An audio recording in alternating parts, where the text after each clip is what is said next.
Hi, everyone. I'm Rick Bensignor, and welcome to this week's In the Know Trader Show. U.S. equity markets were hovering near all-time highs this morning until President Trump said somewhere around noon or so Eastern time that the U.S. was not near having a deal complete with China. And markets dropped quickly on the news, although they've recovered much of it. And last we looked, the S&P was about 3,010 or so, so only down a couple points. This week in our show, there's a couple things we're going to take a look at. One is how's the market doing in the sense of how stretched are we? There's a lot of people that think there's a lot more to go. There's others who are clamoring for a recession and a decline.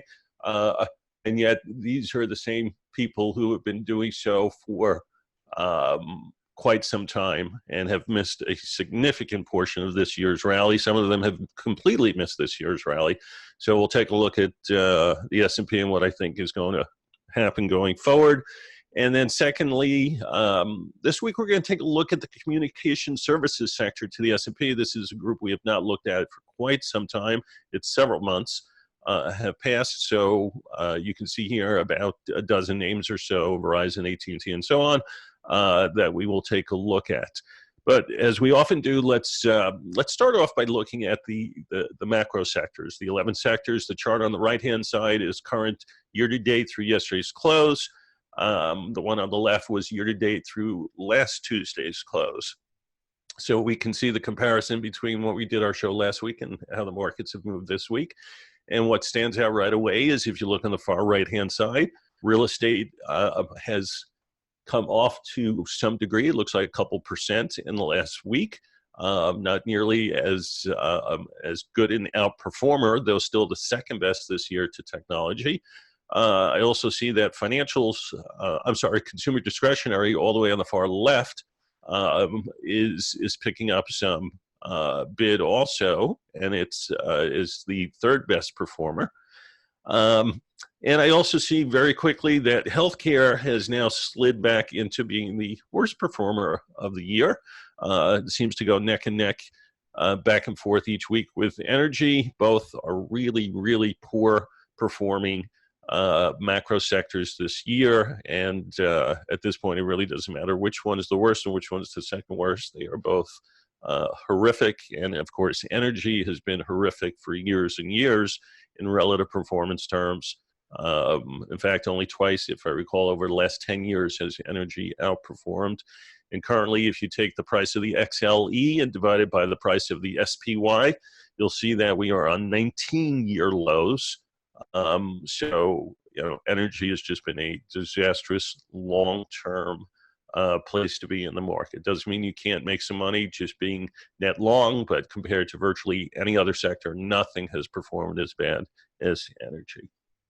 All right, let's move on to charts, and we're going to start off with the S&P like we do most weeks. And if you've tuned into our In the Know Trader podcast each week, you know that for the last, probably 4 to 6 weeks, we've had a 3,032 upside target. I told institutional clients in my Sunday night piece that anywhere from 3,032 up to 3,064, I'll be looking to lighten up long equity exposure. There are several reasons for that, considering the 3,032 level is something called a trend factor up from that very early June low. The second time we had sold down to about 27.30 or so, 27 and a quarter. The other time being the March low. Measured from there, that 3,032 is about 11% or so off the bottom, and that is a place that we have as a measured target. Unrelated to that is 1 point above there happens to be a propulsion, a daily propulsion target. So that's at 3,033 in round numbers, essentially the same level. And now we're with a sequential 13 count, which showed up yesterday, which, as you know, I look at this model. This is a very followed institutional model designed by Tom DeMark. It suggests where markets often change direction, or at the very least, as he would say, it's generally a bad time to be a buyer in an uptrend when these signals show up. So again, we're looking to lighten up some long exposure, starting about 1% higher from here and going up another percent. On the downside, if we happen to sell off directly and we don't get our exit area to lighten up, then the number has, since the weekend, moved up about 3 points. It is now 2,900. You can see it here on the far right-hand side in purple. That is this level here that we've highlighted. That is called that is where the bearish propulsion level kicks in. So if this 2,900 level is properly breached to the downside with a qualified and confirmed close underneath, we will much more fully hedge our long exposure. So that's the way we're looking at the markets now. We do think it pays to take some down in the next few percent that we rally. Now, if the market were to continue higher over time, the target, the next target up from there would be 3,084.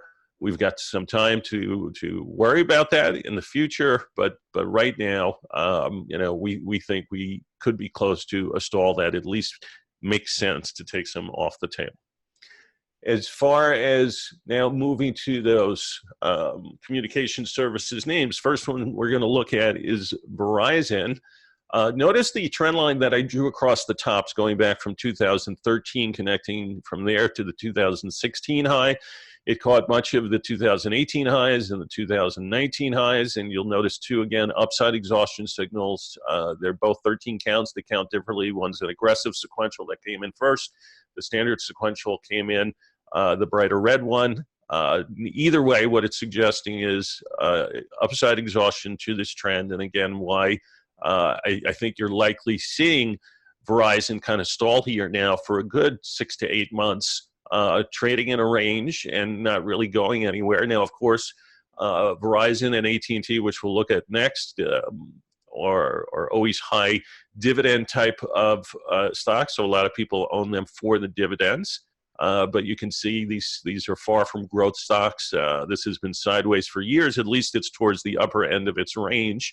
A heck of a lot better than the next chart we'll look at, which is AT&T. If this breaks out to the upside, look for 62.5 to first as resistance, then 64 up to about 65. If this breaks down and takes out just about 52.5, the lows of this year, then I could put a target all the way down at about 47 or so. So, it's a name you can hold. You certainly could take some off the table. If you like the dividend, this is a name, again, you're just going to hold over time and collect your dividend and not look for a ton of price appreciation. Here's AT&T, which is, of course, a very different looking stock. This sold off. In fact, it had been selling off since the middle of 2016. Got down to the Christmas lows, like every other stock, kind of bottom Christmas Day, or right the middle of Christmas week. On either side of, I think it was the day before Christmas that we actually put in the low for everything. It's come back decently since. It suggests that if we get further up move, we can get as high as about 37.80 or so. Look for resistance there. At this point, pretty important support right around 30. And again, another high dividend type stock. Look at where the price is here at 33.5 current price. That is very close to being your average price over time. In fact, let's see if I put up 200-week moving average is just above, but I'm just looking back here 6 years worth, and I'll tell you, it looks like we're darn close to kind of average price. Nonetheless, again, it's the type thing you hold because you want the dividend. You don't expect a heck of a lot of price appreciation. Let's look at Comcast. So much stronger stock, bounced off its 200-week moving averages in 2018. You are on all-time highs as we speak. Now there is a sequential 13 signals showing up here. Again, potential exhaustion of trend. The last time, let's use the eclipse so you can see it. The last time we had one was right in here, and it was just before that Christmas sell-off. So we certainly do pay attention to these signals because we know the institutional community does. There's one tucked in here too, back in the middle of 2017, again suggesting exhaustion of trend. I see one here in 2016 and so, all before sell-offs. So do I want to jump into Comcast here on all-time highs? Probably not. It's a high-risk buy. If I'm long the name, I can hold the name, but I'm not adding to it. If we see continued strength, look for about 49.40 or so as an upside target. On the downside, 38.40, 38 spot 40, give or take a few pennies is kind of really, and that's this level right in here. That's the propulsion exhaustion level. That's a critical level to hold for kind of the longer term look to this chart. Charter Communications, CHTR, also on all-time highs as we speak. Notice that all these signals here that I'm highlighting, these are all downside exhaustion signals on the sequential model. Very nicely called the lows in 2018 and the early part of 2019, and we're ripping to new highs. Gee, I really don't have much above here. Let me switch this to a monthly. Okay, so the monthly target could get as high as 439 and change. There is a monthly 13 in here from last month, so we're getting kind of late in the rally potentially. So, you know, if you get another, I don't know, let's see, $20 to $30 in the name, I'd probably take some off the table. Disney.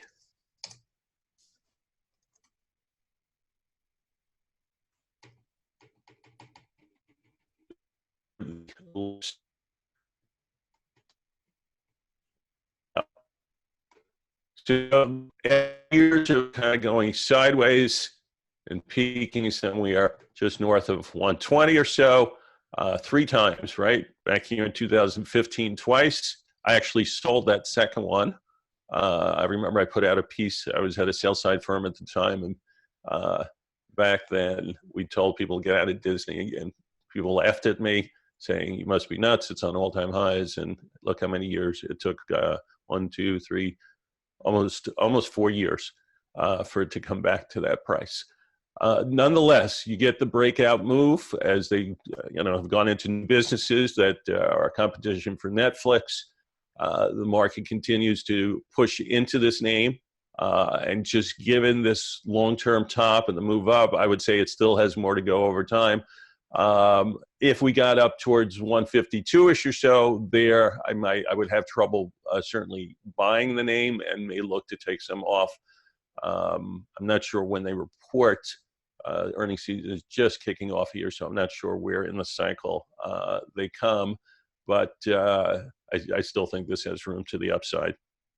You are pretty overbought, but as I've said to you guys also many times, being overbought in a bull market is not a bad thing, and you cannot get negative on something simply because it's overbought. But it could potentially make you at least pull back from from aggressively buying the name. Nonetheless, I still think this has some room to go. On the downside here, I would say probably if you're looking to get in, anywhere from 128 to 125 would probably be the level. If that opportunity came, it might not. Next, Netflix. So Netflix made its all-time highs in the middle of 2018. Notice that the all-time high was accompanied by an upside exhaustion signal. The prior one, also the prior aggressive one, caught about a 1-month decline. This one here in the middle of 2018 caught the all-time high. And we're now stalling. Let's blow this up a bit so you can see it a little more clearly. So take a look at, let's put a rectangle here. This dotted blue line at 380 was the highest high, came from the bar that made the highest high in a setup 9 count down. This was 9 consecutive weeks, but the Friday close was less than the close from 4 Fridays prior. That 9 count is often a turning point. We do a 9 count to the upside and hold so far beneath the TDSD line, which was the highest high. That was bar 2's high of the 9 bars that made up the downward count. So here, let's kind of highlight this right up in here. And you can see that all the highs that we've seen over the last couple months continue to be just about at 380. Count-wise, we've gotten as high as an 11 count, so we might very well need to push through in order to get a 13. It all depends on how the stuff lines up. You've got a near-term target at 410. So if they lined up together, that's a place also to be a potential seller. If this were to get a whole new leg higher, then you could see as high as, let's say, 487.5. On the downside, notice the propulsion level has so far held at 338. And again, you have to properly close beneath it on a Friday close in order to get the signal. So this intra-week breach was not an issue. You've got to close beneath it after a week that's an up close. And that's just part of what you have to see in order to get a more bearish signal. If that occurs, then it measures down to about 290 or so, to as much as 256, which is the TDST line, which was the lowest low in this 9-count up. So those are the two support levels to look at. So, you know, this is still a hold. It is distributing. It's got lots of 13 counts that you can see have been here. You know, since making the high, we had another 13, 9 down, 9 up, and now we again may get one more move up. But this is not a name I'm playing. We're recommending right now. I think that despite the fact that the good thing is it held where it needed to hold as far as breaking down, because it held above 338. But it's done nothing basically this year, and we're kind of late in counts. I'm curious if this monthly, yeah. So even the monthly had a 13 just before we fell apart last fall. And the monthly says that you could get as high as 495 over time. So again, it's probably a hold, but I'm not a buyer of Netflix up here. Activision. Going back to a weekly chart, one of the weaker names we've seen. This has gone also pretty much nowhere this year. It's building kind of a rounding bottom. You can see potential upside target here is 53.5-ish or so. That's the propulsion exhaustion level. On a major leg up, talking about 67.25. And if we got here, I'd probably, if I was long the name, I'd probably be getting out here at that 67.25 level, because you still have trap buyers from earlier in 2018. It's kind of where the breakdown came from. So anything up there, now that's realized that's $20 away from where we're trading. So, you know, in percentage terms, that's huge. I want to see, so the cloud model is broken in this time frame. Let's look at the week. But the monthly kind of came down and just about touched the long term. That makes this much harder here. I don't know. I kind of look at this as you could do some potential buying here, and you can, and you're a buyer all the way down to about 39. So considering we're trading 47 and towards the upper end of the range that we've seen for the bulk of this year, I probably only do a very light buying here. I'd look to do more on weakness. Electronic Arts. I think the 13 speak for themselves on this one. All-time high, upside exhaustion signal. Christmas low, downside exhaustion signal. And then this year, you know, we got a decent bounce. Has gone sideways, ran into some resistance against the cloud. Notice we're beneath the cloud.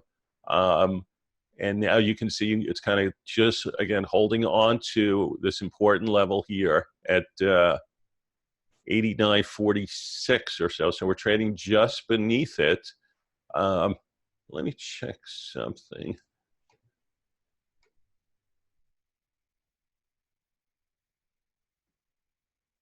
Okay, so if it breaks this week, it's actually not qualified. Last week was a down close relative to the close before it. That makes this not qualified. So if it breaks, I can't, it doesn't give me the official rule to be a seller here. If anything, you'd be a light buyer, but I'm somewhat suspect of the name. I would only do some very minimal trading against this level. because upside looks capped here. I mean, if you're lucky, you get this up to about 112 or so, the top of the weekly cloud, and that could be anywhere through the end of this year. So in kind of best case scenario, I see that happening. So if you're kind of a gambler by heart, you might do a little nibbling here. That's probably, let me look at the daily, see if anything's same level. Nothing. I mean, this really needs to hold here. You can see a lot of lows coming against here. So this is pretty darn important. Don't have a clear call on it. Again, maybe a little nibbling, but nothing too big. Google. A slew of 13s on the weekly chart. I'm just going to circle them all up in here. Multiple ways that this is saying upside exhaustion. From there, we sold off to do 9 down. In fact, we went to the TDST line, this bold red line here going horizontally. That was the lowest low in the 9 count up. That's showing support. That basically held all the lows since January of 18. We get back to a propulsion full exhaustion level on the upside. We've come back down, bounced off the TDST line, and now we find ourselves here. So this is pure trading range from roughly just north of 1,000 up to, I guess we'll say about, I don't know, 1275-ish, give or take. 1,300-ish, back and forth. You're in the middle of the range. No particular edge to first buying here or first selling. You're in the middle of the range. I'm actually, the only thing that's good here is that through all this back and forth action, the cloud's lagging line, this bold blue line, never broke beneath the cloud. So that kept it in long-term bull formation. Let's see the last time. Google's actually, yeah, it's probably about 9 years or so that this has been in bullish formation. So we're still in it. For the next several months, I would think something around 1,100 or so is what it needs to hold on weekly closes. Now, one beneath 1,100 isn't going to do it for me, but if you get, let's say, a couple of down closes in a row, Friday closes in a row beneath 1,100, then you probably open the door for this to come down to its 200-week moving average, which right now is 955. Of course, Google's just one of the names that the government is looking into for unfair practices, and that has definitely kept a lid on things for quite some time in the name, and that's why it's just range bound. But again, be careful. If you're long the name, be careful on a couple of Friday closes under 1,100. I think that that could very well open the door for a move that takes out this low, this June low here at 1,027. Let's go to Facebook. Everybody's favorite or non-favorite name, depending upon how you feel about things. Obviously, another company that the government is looking into. Today, there's somebody from their new crypto side testifying in front of Congress. Whether or not it would be okay for Facebook to go and create this cryptocurrency, Libra, that they've been talking about. A lot of the European nations are absolutely against it. A lot of the banking system is against it. And it looks like a lot of U.S. Congress is against it. So I don't know if this is going to actually happen or not. All-time highs in Facebook is up at 210 and change. We're trading at 203, so we're not all that far away from it.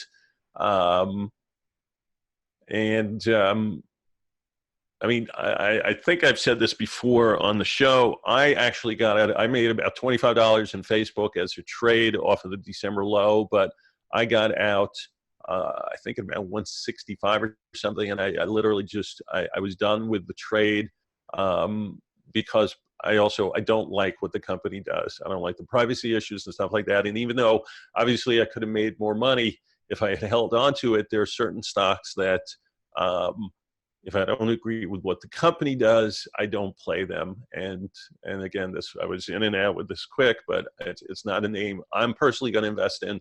over time. It may be a big miss the way, if years ago when I was at Morgan Stanley, we had a guest speaker come in, and he was Professor Jeremy Siegel from the University of Wharton. He's on CNBC frequently. And his presentation, he had said that, if I remember this correctly, Philip Morris had been the best performing name in the S&P 500 over, like, at the time, the prior either 50 or 100 years. I don't remember which one it was, but it was the best long-term performer. And yet it's a name I would never have because it's a smoking cigarette, and I don't smoke, and I'm not a fan of smoking, nor generally people who do. So, even though it was the best performing name, it's not a name I'm ever going to hold. I kind of feel about Facebook too. I have real concerns about the privacy issue, that in them selling information about people, and they're not the only company that does this, but it's one I've stepped away from myself. If I had no bias that way and I was just looking at the chart's still a good long-term chart. You spent a little bit of time last fall underneath the 200-week moving average, probably enough to just get some people out saying, oh, look, the 200-week moving average broke. It did hold above this TDSD line at 115. So the low of the move was 123, and then it's come all the way back to test the all-time highs. So I can't argue with the success in what the stock does, and to me it still looks like something you could hold. I'm trying to see if there's a real point here, which so you can see the gap in here from 184 to about 182 or so, a couple bucks right in here. There happens to be the most recent bearish propulsion level at 181.57. So that says to me that if you properly get underneath 181.57 with a qualified and confirmed close on a Friday basis, then you open the door for this to get down to 159 or 157.5 or so, right in here, where both the TDSD line and the propulsion exhaustion level. So this still could be range bound, caught within the highs and something here mid-range. Generally, though, you look at this here. Let's just bring in, obviously it's a hell of a good stock from a pure stock point of way of looking at things. And the last one we're going to look at this week is Twitter, which, of course, our president loves to use. It is his main form of communication. This doesn't have super long-term history, so you're looking at, right now, all-time history. Heck of a good upside exhaustion signal there, downside exhaustion signal here, an upside one here, which was a little early, but it worked for several weeks. 9 count in here, 13 and 9 count over here. So on the upside here, targets are 43 and change, and if this thing really, really broke out to the upside, it measures all the way up to 60 and a quarter. On the downside, I'd pay attention to 30.12. Now we're trading 37 in the high change. 30.12, anywhere from in between the 31 handle and the 30 handle is really important support. So that's it for this week. And last thing is, as we go back to slides, is if you want to get in touch with me, as many of you do, best way to get me is rick@inthenotrader.com. And, of course, check out our website, inthenotrader.com. That's it. Have a good week.